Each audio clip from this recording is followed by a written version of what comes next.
You know, it's just recently I was thinking a lot, and Steve mentioned the Wollman Rink, and that is true. It took 8 years.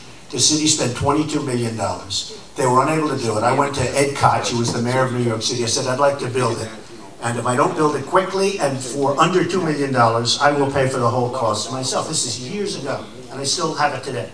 And it's the most successful rink anywhere in the world. I mean, we do millions of people a year. It's a fantastic success and great, and it's beautiful and managed properly and like a clock, right? That's the way we want it to run, right?